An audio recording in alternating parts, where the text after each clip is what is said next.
श्री जगदीश प्रसाद गुप्ता छत्तीसगढ़ शासन में chief engineer के पद से रिटायर होने के बाद श्री द्वारिका महाराज स्मृति न्यास के तत्वाधान में श्री द्वारिकाधीश एवं बागेश्वर महादेव मंदिर का वर्ष 2005 में अपने पुत्रों इंजीनियर कुंजन गुप्ता और भुवन गुप्ता के सहयोग से अवंती विहार रायपुर छत्तीसगढ़ में निर्माण करवाया। श्रीमद् भागवत कथा, राम कथा, गीता तत्व, वेदांत आदियों के तात्पर्य को व्यासपीठ से कहने के कारण इन्हें शब्दों द्वारा आचार्य श्री जगदीश भी कहा जाता है। अपना संपूर्ण जीवन परमात्मा की सेवा में दे दिया। आपने परमात्मा भगवान श्री द्वारिकाधीश के दिव्य गुणों और कर्मों को लेकर अभी तक 15 ग्रंथों की रचना की है। इन सभी ग्रंथों को भारतवर्ष के जगत गुरु और महापुरुष संतों के द्वारा आशीर्वाद प्राप्त हुआ है। इनमें से श्वेता स्वरूप उपनिषद, श्री राम कथा अमृत से अनमोल, मुंडक उपनिषद, कथा उपनिषद, सरलतम बोध, इन पुस्तकों पर उनके सारे प्रवचन यूट्यूब पर अपलोड कर दिए गए हैं। किताबों का नाम डालकर लिंक ओपन करके आप उसका आनंद उठा सकते हैं। उनके ग्रंथ श्रीमद् भागवत और वेदांत सार के तृतीय खंड के सप्तम विचार भक्त और भगवान का उद्बोधन सुन रहे हैं आप। भक्त और भगवान का उद्बोधन सुन रहे हैं आप। हरि ओम।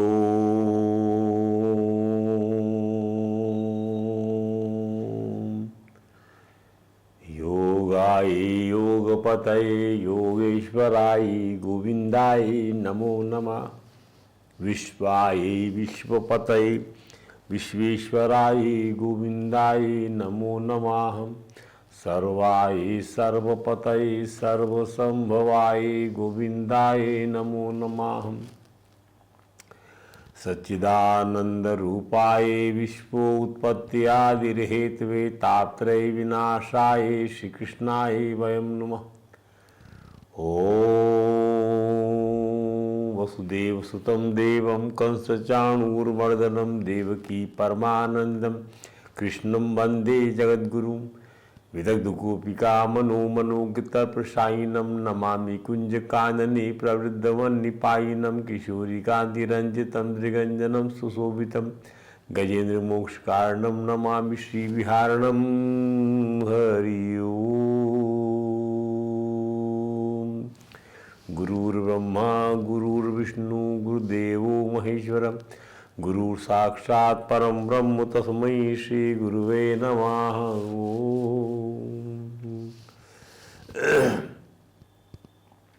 हरे राम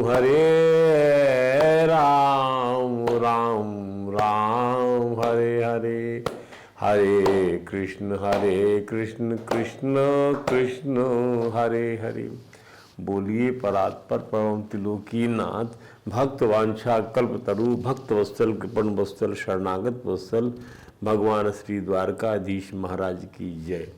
भगवान श्री बांके बिहारी लाल की जय। भगवान श्री रास बिहारी लाल की जय। भगवान श्री राधा दामोदर नाथ की जय। श्री राधा कृष्ण सरकार की जय। श्री सद्गुरु भगवान की जय। समस्त गुरु भगवान की जय। श्री चैतन्य महाप्रभु जी महाराज की जय। देवर्षि नारद जी महाराज की जय। भगवान श्री व्यास जी महाराज की जय। परम भागवत भगवान श्री सुखदेव जी महाराज की जय। जय श्री राधे, जय जय श्री श्याम। आइए श्रीमद् भागवत और वेदांत सार खंड 3 में आज प्रवेश करेंगे। खंड 3 को हमने सप्तम विचार के रूप में रखा हुआ है।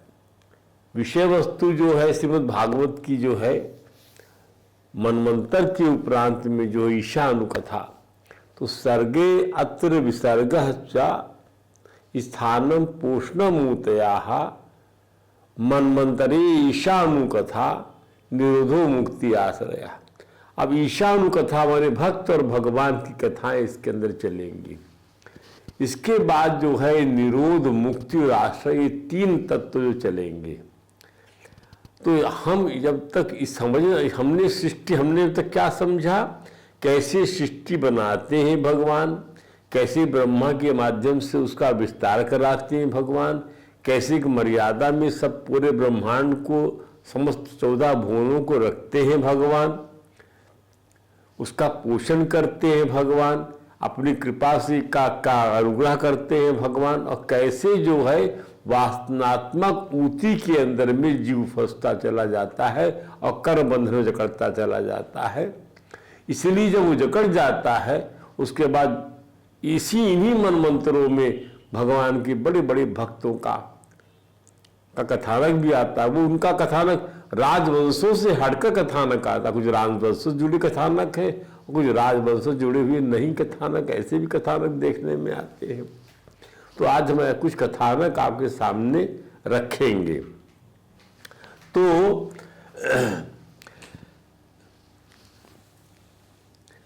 इस सप्तम विचार में जिसको हमने रखा नाम भक्त और भगवान, और किताब भागवत की जो प्रथम खंड द्वितीय खंड में जो 12 स्कंद है, उस स्कंद में 9वां स्कंद कथा इसके अंदर से प्रारंभ होगी, और 10वां स्कंद पूर्वार्ध और उत्तरार्ध के अंदर में भगवान श्री कृष्ण की कथा शुरू होगी। इसी 9वें स्कंद में भगवान श्री राघवेंद्र की कथा भी आएगी, ध्यान से दीजिएगा। तो भगवान राघवेंद्र की कथा के उपरांत भगवान श्री कृष्ण की कथा के अंदर में आप प्रवेश कर पाएंगे।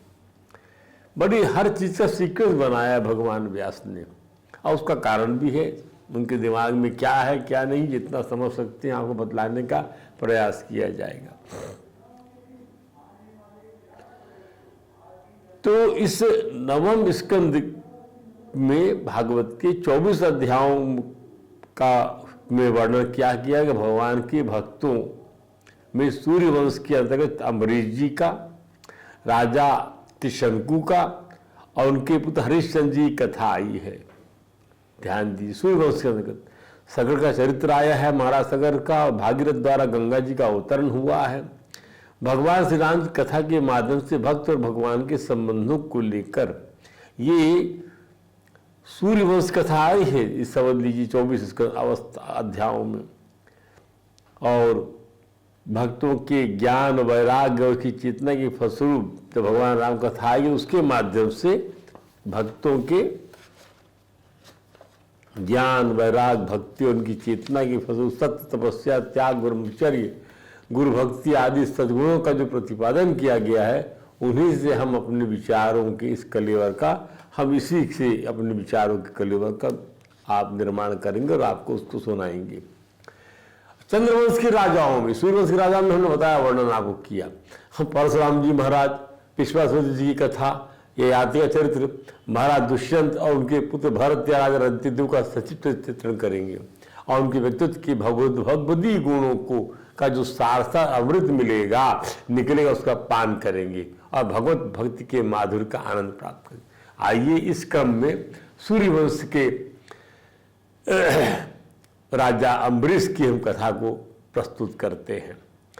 महर्षि दुर्वासा को आप जानते ही हैं, वो अपने अनुचित और असहिष्णु कर्म से महाराज अम्बरीश की भगवत भक्ति को अपनी उग्र तपस्या के अहंकार से आहत करते हैं।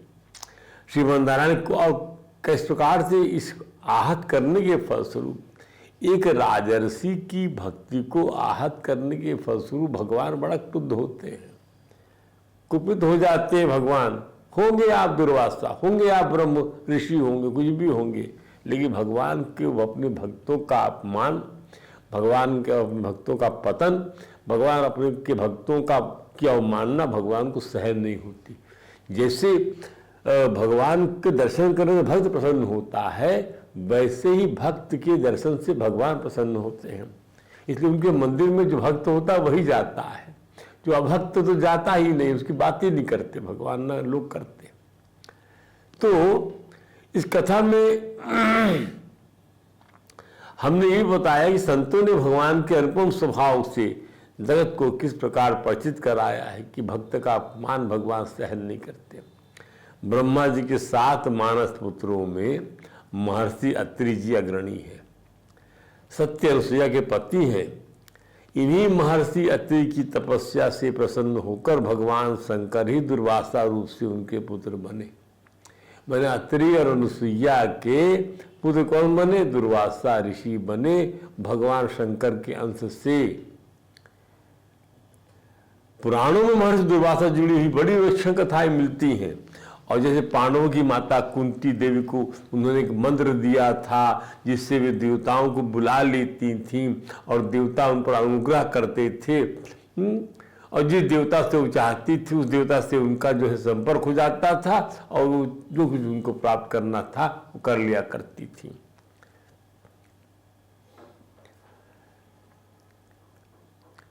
और द्रौपदी के अक्षय पात्र में जब भोजन समाप्त हो गया, कथा ये भी आती है, तो एक ही कण बच गया था और दुर्वासा ऋषि अपने 10,000 शिष्यों के साथ भोजन करने पहुंचे थे, क्योंकि दुर्योधन ने ऐसा षड्यंत्र किया था कि किसी प्रकार से दुर्वासा उसी समय पहुंचे जब पांडव लोग खा चुके हो, अक्षय पात्र जो है वह निष्फल हो जाए, उससे वो उनको भोजन ना मिल सके। लेकिन वारे ठाकुर जी एक कण वहाँ छूटा हुआ था और दुर्वासा ने कोई कण जो भगवान ने एक कण जब खा लिया तो विश्वात्मन भगवान जब प्रसन्न हो गए तो सबके पेट फूल गए थे। ये कथा भी आती दुर्वासा को लेकर। 10,000 ऋषियों का पेट भर गया एक कण खाने से भगवान की। तो भगवान कृष्ण की कृपा से अक्षय पात्र बची हुई अन्न के दाने को खा लेने पर 10,000 शिष्यों दुर्वासा की भक्को भर पेट भोजन करने जैसी डकारें आने लगी थी। यमुना जी में जब बाढ़ आई हुई थी और गोपियों को श्री कृष्ण से मिलने यमुना पार जाना था, तब इन्हीं ऋषि दुर्वासा ने गोपियों को यह दीक्षा दिया कि जाओ देवियों यमुना से कहना यदि दुर्वासा ने सिर्फ दूर्वा के अतिरिक्त और कुछ न खाया हो तो वह तुम्हें श्री कृष्ण से मिलने उस पार जाने का रास्ता दे दे। आश्चर्य है कि गोपियों द्वारा रसगुल्ला आदि मिष्ठानों का सेवन कराए जाने पर मात्र दूर्वा सेवन के कथन से बाढ़ से भरी यमुना जी ने मार दिया। तो ऐसे थे ऋषि दुर्वासा। इसका विश्लेषण कर सकते हैं हम चाहें तो आपके सामने में। क्या गृहीत्वा अपि इंद्रिय विषयान न सोचती न कांक्षति विष्णु माया इदम पश्यन् स वै भागवतोत्तमा। कर्तापन अर्थात जब आत्मबोध हो जाता है और कर्तापन नहीं रहता तो जो खा रहे हैं जो हम खा रहे हैं तो हम खाने वाले नहीं है, शरीर खाने वाला है। तो यही तो कहा दुर्वासा जी ने कि जाओ यमुना। यदि दुर्वासा ने सिर्फ दुर्वा कहते तो कुछ न खाया हो, तो दुर्वासा की आत्मा जब उनको आत्मबोध हो गया तो दुर्वासा किसका नाम रह गया? दुर्वासा की आत्मा का नाम रह गया दुर्वासा।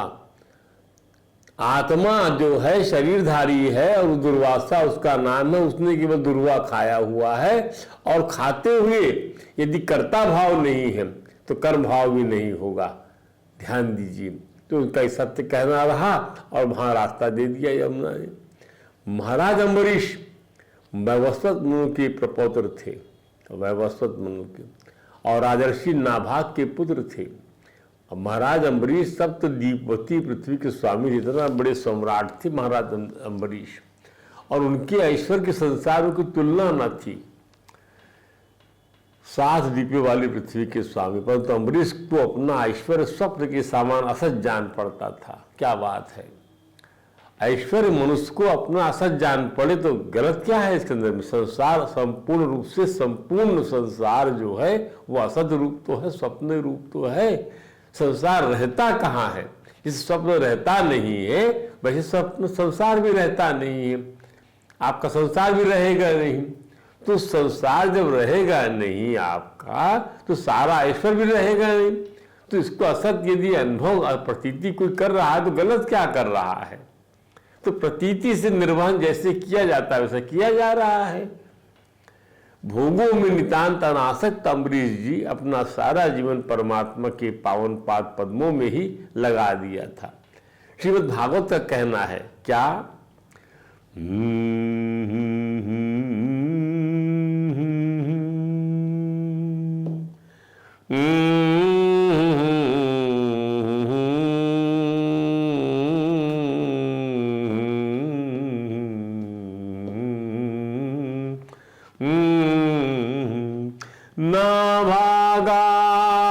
अम्बरीशो उन्मा भागवता कृति नाभागाद अम्बरीशो। नाभागाद, नाभाग से अम्बरीश हुए बड़े भारी भगवान के भक्त थे। ना स्पृशद ब्रह्म सापोपी यम न प्रत्यहता, जो ब्रह्म श्राप कभी कहीं रोका नहीं जा सकता वह भी अम्बरीश का स्पर्श नहीं कर सका। ब्रह्म श्राप जिसको रोक नहीं सकते आप, ब्राह्मणों के श्राप को यदुवंश रोक नहीं पाया, भगवान कृष्ण रोकना चाहकर भी नहीं रोके। ध्यान दीजिए। और अम्बरीश का वो स्पर्श की कथा ये बनेगी। आज हम अम्बरीश कथा सुन रहे हैं। राजा अम्बरीश ने एक बार अपनी पत्नी के साथ, अब कथा यूं चल रही है, राजा अम्बरीश ने एक बार अपनी महारानी के साथ श्री कृष्ण को प्रसन्न करने के लिए वर्ष की सभी एकादशी के व्रत का नियम ले लिया कि मैं 12 एकादशी करूंगा। वर्ष पूरा होने पर पारण के दिन उन्होंने धूमधाम से भगवान की पूजा किया। पारण माने भगवान की पूजा करना और समस्त उपवासों का फल अर्पित कर देना पारण होता है। ध्यान दीजिए। ब्राह्मणों को दान किया। ये सब करके जब ये पारण करने जा ही रहे थे तभी महर्षि दुर्वासा शिष्यों सहित पधारे। राजा ने उनको सत्कार किया और उनसे भोजन की प्रार्थना किया। दुर्वासा जी ने राजा की प्रार्थना स्वीकार कर ली और स्नान करने यमुना तट पर चले गए। द्वादशी केवल एक घड़ी शेष थी। द्वादशी एक घड़ी शेष थी, उसके बाद में त्रयोदशी लग जाती। तो द्वादशी में पारण न करने से व्रत भंग होता है। 11 का पारण द्वादशी में हो जाना चाहिए, त्रयोदशी नहीं लगना चाहिए। उधर तिथि से पहले भोजन करना अनुचित था। भाई जो आज हमारे जो अतिथि हैं, अतिथि महाराज चाहेंगे कि उनका पहले वो खाना खा ले, पहले वो फलाहार कर ले, पहले वह व्रत का पारण वो कर ले, उसके बाद हम करें। अब वो आए नहीं, भोजन कर समय निकला चला जा रहा था और त्रयोदशी लगने वाली थी। ये पॉइंट फंसा हुआ था महामुहूर्त का। तो ब्राह्मणों से व्यवस्था लेकर राजा ने भगवान के चरणों से पारण कर लिया। राजन, आप एक काम कर लिए, त्रयोदशी लगने के पहले आप द्वादशी की घड़ी में भगवान का चरणामृत पी लीजिए। चरणामृत ले लेना जो है उससे आपका जो है व्रत भी जो है पूरा हो जाएगा और व्रत भंग करने का, अन्न खाने का आपको दोष भी लगेगा नहीं। भोजन के लिए शीणों की प्रतीक्षा भी कर लीजिए आप इस प्रकार से। तो दुर्वासा जी ने स्नान करके लौटते ही तपोबल से राजा के पारण करने की बात जान लिया। ये भी कौतुक होते हैं जो ऋषिवर हैं। क्या होता है, ये बहुत बड़ा इंटरेक्शन चलता है संसार के अंदर में, कहाँ पर क्या चीज़ है। इसलिए हर जगह पर ऐसे प्रणाम करते चले जाओ, प्रभु की लीला देखते चले जाओ। अच्छा बुरा, लड़ना झगड़ना सब ऐसे ही मान के चलो। वे अत्यंत क्रोधित होते हुए बोले, मेरे भोजन के पहले तुमने पारण क्यों किया? ध्यान दीजिए, जान गए वो। उन्होंने मस्तक से जटा उखाड़ ली ऐसे और कृत जोर से पटक दिया जमीन पर। एक राक्षसी पैदा हो गई और तलवार लेकर राजा को मारने दौड़ी। राजा जहां तहां स्थिर खड़े रहे, उन तनिक भी भय नहीं लगा। वे सर्वथा सब रूपों में भगवान को ही देखते थे। श्रीमद् भागवत में कथन है क्या, प्रागदिष्टम भृतरक्षायां, प्रागदिष्टम भृतरक्षायां पुरुषेण महात्मना।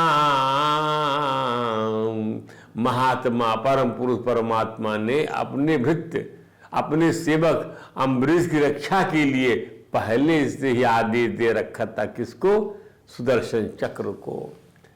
तदाह कृत्याम ताम चक्रम, ददाह कृत्यम ज्ञाम चक्रम, क्रुद्धाहिमिव पावकाः। जैसे आग क्रोध से फुंकारते हुए सांप को जलाकर राग कर देती, वैसे ही ददाह कृत्याम ताम चक्रम।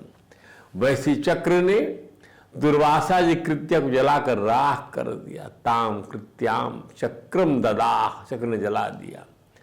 अपनी कृत्या को इस प्रकार नष्ट होते और ज्वालामय चक्र को अपनी ओर आते थे। और चक्र जो है यही समाप्त नहीं हुआ, चलता चला जा रहा है दुर्वासा के पीछे में। चलता चला जा रहा है। अब प्राण लेकर भागे दुर्वासा, इंद्रादि लोकपाल तो उन्हें क्या शरण देते, स्वयं ब्रह्मा जी शंकर जी ने भी आश्रय नहीं दिया। दया करके शिव जी ने उनको भगवान के पास जाने को कहा, दया कर दे भैया, देखो यहाँ से तो सीधा उनके पास चले जाओ, इतना बता देते लोग बाग। वे कांपते हुए बैकुंठ पहुंचे और भगवान विष्णु के चरणों में गिर पड़े। सदै संदय्य मानो जित शस्त्र वन्निना वन्नीना, संदय्य मानो अजिता शस्त्र वन्निना, तत्पाद मूले पतितः स्वे सावे पथुहा। भगवान के चरणों में जो है गिर गई कांपती हुई, रक्षा कीजिए मेरी, मैं अपराधी हूँ अच्युत, हे अनंत आप संतों के एकमात्र वांछनीय हैं। आह अच्युतानंत तदीप्सित प्रभो, कृताग संभाव ही विश्व भावन। मैंने कृत अगसम भाव ही विश्व भावन, मैंने आपके प्यारे भक्त का अपराध किया है। प्रभु आप मुझे उससे बचा लो। अजानता ते परमानुभावम, कृतम मयाघम भवतः प्रियाणाम। मैं महिमा नहीं जानता था प्रभु, आपके भक्तों की महिमा, आपके परम भाव को मैं नहीं जानता था, भक्तों की महिमा मैं नहीं जानता था। आप मुझे उससे बचा लो। सुदर्शन चक्र मेरे पीछे पड़ा हुआ है। मुचेत यद नाम निदिते नारकूप, आपके तो नाम का ही उच्चारण करने से नार की जीव मुक्त हो जाता है। देवताओं का स्वभाव है कि वे अपराध को स्वीकार करने वाले की रक्षा करते हैं। अपराध को स्वीकार करने वाले, यहाँ के संसार में ऐसे लोग बताते थे कि अपराध क्या है, परंतु लोग यदि या परंतु शब्दों को लगाकर अपने अपराध से बचना चाहते तो इससे अपराध क्षमा करने की मानक विधि तो नहीं किया जा सकता। नहीं, यदि ऐसा है तो आपने ऐसा किया है, ये मानक विधि नहीं है। अपराध किया है आपने, बोलिए, स्पष्ट रूप से कहना होगा कि मैं अपराधी हूँ। महर्षि दुर्वासा जी ने प्रभु के समक्ष स्पष्ट रूप से स्वीकार किया कि उन्होंने भगवान के प्यारे भक्त महाराज अम्बरीश का अपराध किया है, और इसी कड़ी में उन्होंने उनके प्राण लेने के लिए राक्षस को उत्पन्न किया था। श्रीमद् भागवत में भगवान द्वारा भक्तों की भक्ति का वर्णन मिलता है। भगवान भक्त के सेवक बनते हैं, भक्त के लिए रोते हैं, भक्त के लिए उनको नींद नहीं आती, भक्त के लिए बेचैन हो जाते हैं भगवान। भक्त के प्रेम को वश में होकर जो करते हैं उसकी सामान्य धर्म मर्यादा के परिप्रेक्ष्य में विवेचना अनुचित है। भगवान भक्त पराधीन है, कहते हैं वे, अहम भक्त पराधीनो ही आसतंत्र द्विजा। हे द्विज, मैं स्वतंत्र नहीं हूँ, मैं स्वतंत्र नहीं हूँ, मेरा वास है मेरा भक्त, मेरा स्वामी है मेरा भक्त। वारे प्रभु अद्भुत है आप। साध्वी ग्रस्त हृदय, मेरे सीधे साधे सरल भक्तों ने मेरे हृदय को अपने हाथ में ग्रस रखा है। भक्तई भक्त जन प्रिया, भक्तजन मुझसे प्यार करते और मैं उनसे प्यार करता हूं, ये भगवान कह रहे हैं। अहम भक्त पराधीनो ही स्वतंत्र इव द्विजा, साधु भी ग्रस्त हृदय, भक्तई भक्त जन प्रिया। जहाँ सारे ब्रह्मांड के महापुरुष, जिसमें ब्रह्मा जी शिव जी भी सम्मिलित है, पूर्णता भगवान के वशीभूत है, सब उनके अंडर में है, किंतु भगवान पूरी तरह अपने भक्त के वश में रहते हैं। ऐसा क्यों? ऐसा इसलिए होता है कि भक्त क्या होता है, अन्य अभिलाषिता शून्य होता है, उसे भगवान के अलावा और कोई अभिलाषा नहीं होती, इसलिए भगवान उसके अधीन रहते हैं। भगवान की अभिलाषा करता तो भगवान उसके अधीन हो गए। किसी और चीज की अभिलाषा करेगा तो उसका वो स्वामी बन जाएगा, वो पदार्थ, वो विषय, वो जन, वो लोक, वो भवन आदि आदि। तो इस प्रकार से इसका अर्थ हुआ है